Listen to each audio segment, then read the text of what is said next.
Hey, Larken Rose here. In any intellectual contest, I think it's important to be able to turn the chessboard around in your mind. In other words, to see the game from your opponent's point of view. To see what weaknesses you may have, what his strategy may be, basically how he sees the world. In other words, know your enemy. That saying's only been around forever. And if you've ever been one of those people out in front of some Capitol building, state or federal, I don't care, some politician's office holding a sign and saying, we don't want this, we don't want war on Syria, we don't want this, that, or the other thing, whatever you're protesting, or if you've ever called your congressman and said, I strongly oppose whatever you happen to strongly oppose that day. Has it ever occurred to you to wonder what things look like from the viewpoint of the politician, to imagine how he sees things? And I'm not talking about, come on, you have to walk a mile in his shoes before he has a tough job. I'm not talking about that at all. I mean, strategically, have you ever considered how they see you, how people in power see you when you protest or you beg for this or that or the other thing?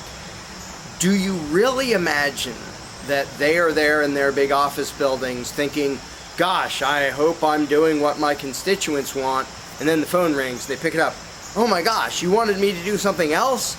I'm so sorry, I will run off and change it right away. Do you really think that's how they see the world? Do you really think that's how they think?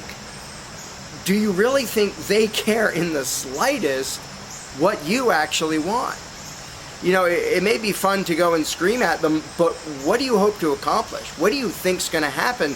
What do you think is going through their mind if they look out their window and see a bunch of people protesting? Do you really think the congressmen are looking out of their office windows thinking, oh, here I was thinking that these people really wanted another tax hike, or really wanted us to give billions of their dollars to giant banks and corporations, or really wanted us to go start another war? Golly, I guess they didn't want that, we better go change things right away. If you think they care, what would it take to convince you that they don't? I mean, it's only the most cliche thing in the world to say that a politician broke his promises. Well, he never intended to keep his promises. They weren't even promises in his mind. They were the things to say to dupe you into giving them power. I mean, take Barack Obama as an example that lots and lots of people just thought was the savior of the world.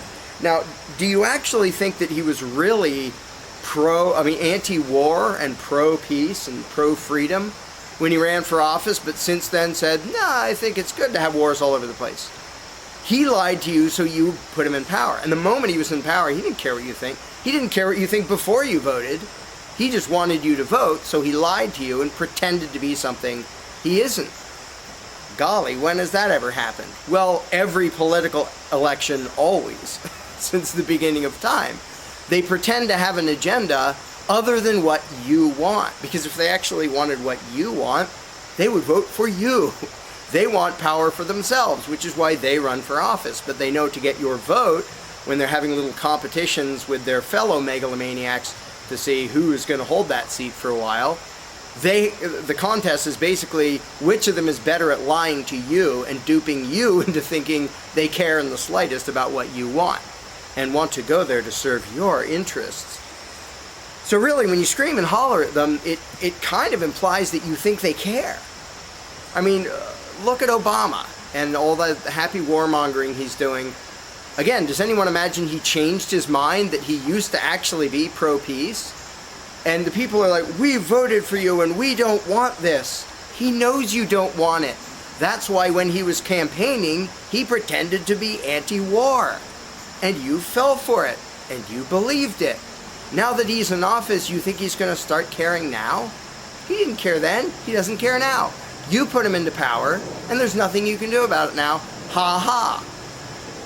These people, and it's hard for decent moral people to get into the mindset of a politician, because basically they're sociopaths. They couldn't care in the slightest about you. Not even just what you want.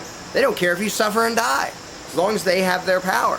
And you can see it in their policies. Their gun control policies, They're trying to disarm people knowing that leads to higher crime rates. They're trying to do things knowing it leads to disasters in the economy and people going bankrupt and losing their houses. They don't care about you. And when you go and beg them, you're basically saying, I know you care about me, master, which is just pathetic. They don't. And as long as you address them as if they do, you're just wasting your time. It's like, well, there's this carjacker that stole my car, and I'm going to write him a sternly worded letter telling him just what I think of the fact that he stole it. He doesn't care. He does not care in the slightest. Neither does anyone in Congress. I mean, look at what they always do against the will of the people. You really think they're sitting in their office going, you know, what my constituents are telling me, what the people really want is higher taxes. So why do they constantly raise taxes? This is the one thing they do care about. They don't care what you want. They don't care about your comfort. They don't care about your safety. They do care about you in the way a farmer cares about his livestock. They don't want you running away, and they don't want you goring them next time they walk into the field. The only things the politicians care about is, are you going to overthrow them and or disobey them? And that's all. They don't care about you as people. I mean, and this is something that my book, The Most Dangerous Superstition, gets into. And again, most people have a really hard time comprehending this because we're not psychotic and sociopathic enough to be able to think in these terms. But imagine, this is a tough mental exercise, imagine that somebody could actually convince you that you had the divine right to rule the world. Like, you were selected by God to rule the world. You are king.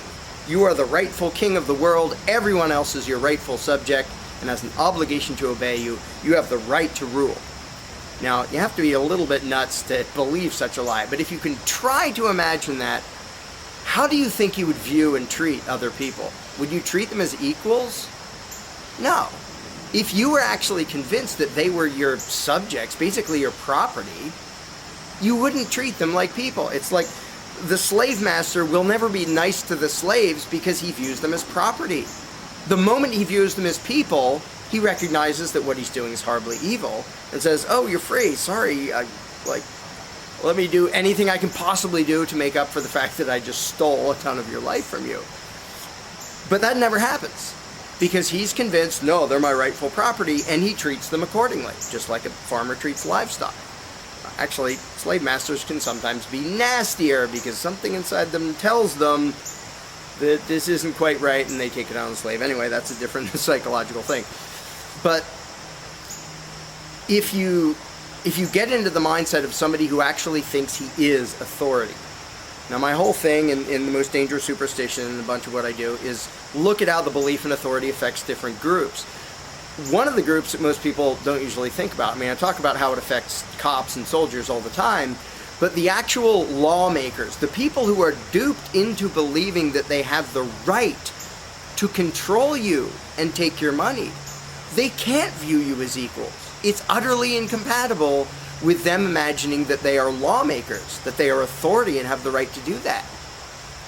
If you thought you had the right to demand money from your neighbor and cage him if he didn't pay, would you treat him as an equal? By definition, anybody who runs for Congress, anybody in Congress, thinks he has the right to demand money of you by way of taxation and send guys with guns to cage you if you don't pay up. And you really think they're there to serve you? And in addition to the robbery, there's all the choices they forcibly control, all the things they make you do, all the things they prevent you from doing, all the ways in which they send their armed thugs to violently interfere in your life. This shows their mentality, and this is not debatable. This is all their laws do. All they ever do, day after day, is issue threats backed by, or commands backed by a threat of violence. Here's what you have to do, here's what you're not allowed to do, here's what our armed mercenaries are going to come do to you, fine you, imprison you, whatever, if you disobey. It is literally impossible for someone to think that that's legitimate and care what his subject, his property, wants. So when you talk to them as if they care, as if we just appeal to their better nature It's like a cow going to a farmer and saying, I want to be free.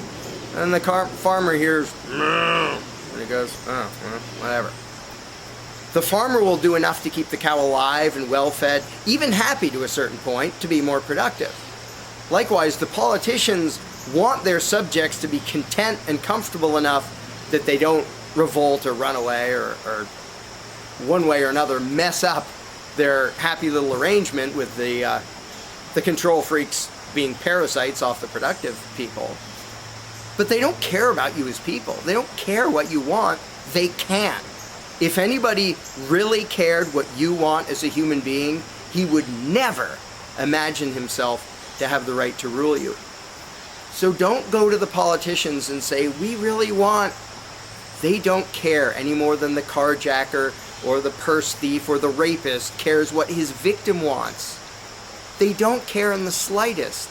And as long as you keep talking to them and asking them for things and petitioning them, you're just demonstrating that you don't really know what's going on, that you don't really understand the game, and you don't understand your opponent. You don't understand your enemy. If you really think he cares, if you think reasoning with him and begging with him is ever going to make a bit of difference in his mind, if you really think he's there sitting in his office, whether it's a congressman or Obama, I'm going to call Obama and tell him, I voted for him so he would stop wars. He doesn't care. He didn't care when he was campaigning. He doesn't care now. He's never going to care. You are either cattle or you're cannon fodder. He will send your kids over to die because he thinks it'll help his image. Even if it won't. He's not even doing a good job of that. He doesn't care. Literally, he has demonstrated that he is willing to kill Americans to help his political image. So going to him and saying, we insist that you, no. And this is the thing, is it's comfortable to beg the master. It's comfortable for the cow to say, come on, farmer, let me be free. What's uncomfortable is saying, we have to make ourselves free. Asking the master isn't going to do anything. The master doesn't care. He never has. He wouldn't be a master if he saw us as human. The two don't match. You cannot be both at the same time. You cannot think that you're a lawmaker and be a moral human being. Because what a lawmaker does is violently extort and control millions of people by way of threats and armed mercenaries. As long as he's a politician, don't talk to him. It doesn't do any good. He is the enemy. He is the parasite. He is the aggressor. He is the attacker. Him and all his hired thugs. So, and I'm not saying don't do anything. So often when I make these videos, oh, so you don't want us to do anything, we just want to keep quiet and obey. No, I want you to keep quiet and disobey. Because the farmer will care if the cows run away. Or if they run him over, stampede over him one day. But before people have any prayer of getting free, they have to understand the game. They have to understand what they're up against. And the main thing they're up against is inside their own head, which is the belief in authority. It's also inside the head of the mercenaries on the other side, the cops and the soldiers, and it's inside the head of the lawmakers and the people in government and presidents and congressmen and these delusional sociopathic nutcases who think they have the right to rule you. Don't petition them and beg them. That doesn't ever work. Start by thinking, okay, given how many mercenaries they have, given their delusional notion that they have the divine right of politicians, the divine right to rule us, how do we avoid that? How do we get away? How do we defeat the enemy? And step one is know your enemy. And the moment you understand what it takes for someone to be in a position of authority is the moment you stop asking them for anything.